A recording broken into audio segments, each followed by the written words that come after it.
नमस्कार दोस्तों, आपका स्वागत है इन्हें हॉरर स्टोरीज यूट्यूब चैनल में। मैं हूं सात्विकी द्विवेदी। सुनिए आज की भूतिया कहानी। मदन उसकी पत्नी शोभा शहर में नए नए आए थे। वे दोनों यहाँ किसी को भी नहीं जानते थे। शोभा परेशान थी कि शहर में तो आ गए हैं, लेकिन यहाँ हम किसी को नहीं जानते, कैसे क्या करेंगे। मदन ने शोभा को जब परेशान देखा तो उसके परेशानी का कारण पूछा। तब शोभा ने उसको अपनी चिंता का कारण बताया। मदन उसे समझाते हुए कहा, तुम चिंता मत करो, मैं कुछ ना कुछ इंतजाम कर लूँगा।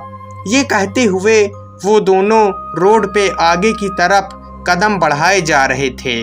तभी अचानक शोभा से एक आदमी टकराया। उस आदमी ने शोभा को संभालते हुए कहा, माफ़ कीजिएगा, मैंने आपको देखा नहीं। शोभा और मदन ने कहा, कोई बात नहीं। वो आदमी फिर बोला, शहर में पहले आपको नहीं देखा, लगता है नए नए आए हैं। शोभा ने कहा, जी हाँ, हम इस शहर में नए हैं। फिर उस आदमी ने परिचय दिया, जी मेरा नाम रफ़ीक है और मैं पास ही के बस्ती में रहता हूँ। अगर आपको कोई आपत्ति ना हो तो आप मेरे यहाँ ठहर सकते हैं जब तक आपको कोई मकान नहीं मिल जाता। और वो शोभा की तरफ एकटक देखे ही जा रहा था।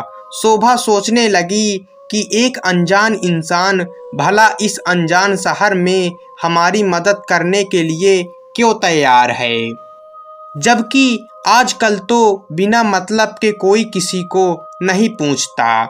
शोभा सोच ही रही थी कि मदन ने उसके कंधे को पकड़कर जोर से हिलाया। अरे क्या सोच रही हो, चलो अच्छा हुआ इंतजाम हो गया घर का।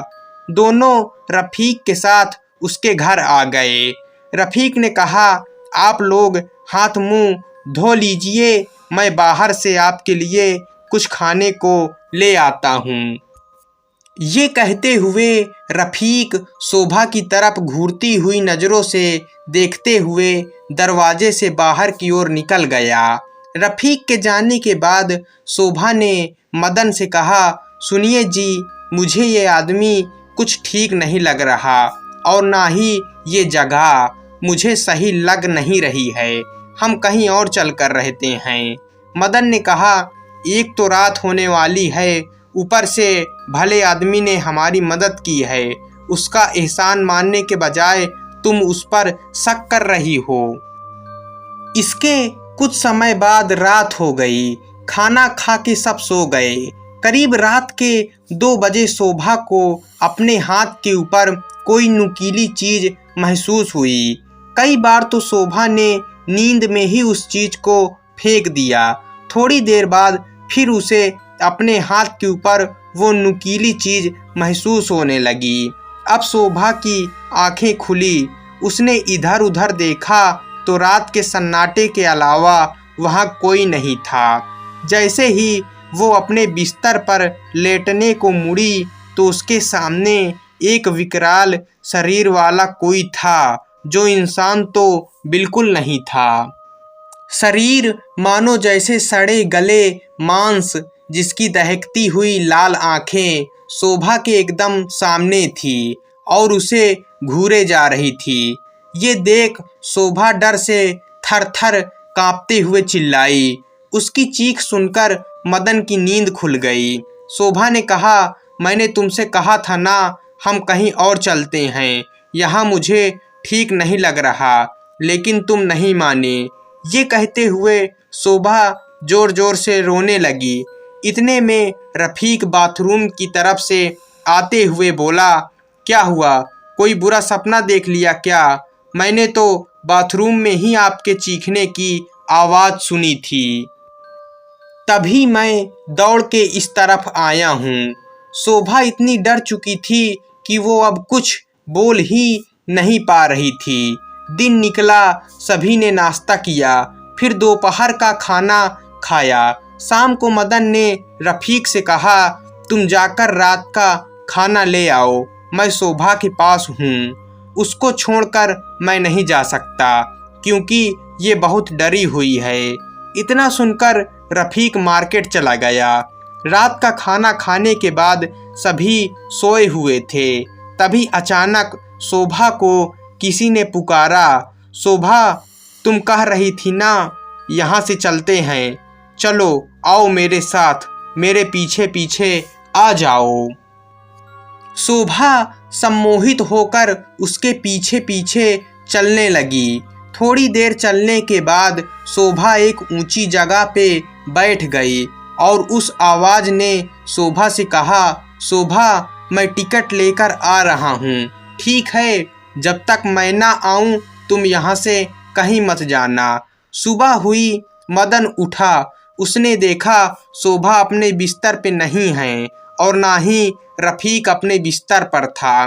मदन घबराया और इधर उधर पागलों की तरह शोभा को ढूंढने लगा। मदन को ऐसा देख बस्ती के लोग इकट्ठा हो गए और पूछने लगे कि क्या बात है भाई, किसे ढूंढ रहे हो? मदन ने बताया, मैं और मेरी बीवी 2 दिन पहले ही इस शहर में आए थे। हम यहाँ किसी को नहीं जानते, बस रफ़ीक को जानते हैं और उसी के घर में रह रहे थे। मदन ने जहाँ रफ़ीक का घर था उस ओर इशारा करते हुए अपना हाथ उठाया। तभी एक बुजुर्ग बोला, बेटा जिस ओर तुम इशारा कर रहे हो उधर तो कब्रिस्तान के अलावा कुछ नहीं है। उस बुजुर्ग के इतना कहते ही मदन ने पलटकर उस तरफ देखा जहाँ कुछ देर पहले वो सोया हुआ था। वहाँ दूर दूर तक कोई घर दिखाई नहीं दे रहा था सिवाय कब्रिस्तान के।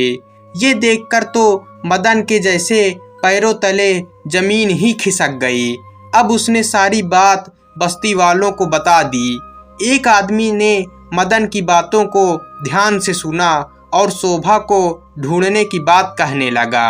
अब सब लोग शोभा को ढूंढने में जुट गए। पूरे बस्ती में ढूंढने के बाद भी शोभा कहीं नहीं मिली। तभी किसी ने कहा, क्या घर की छतों पर भी देखा है? फिर सभी अपने घरों की छतों पर चढ़ गए। एक युवक ने अपनी छत से आवाज़ लगाई कि एक औरत सामने वाली छत पर बैठी है।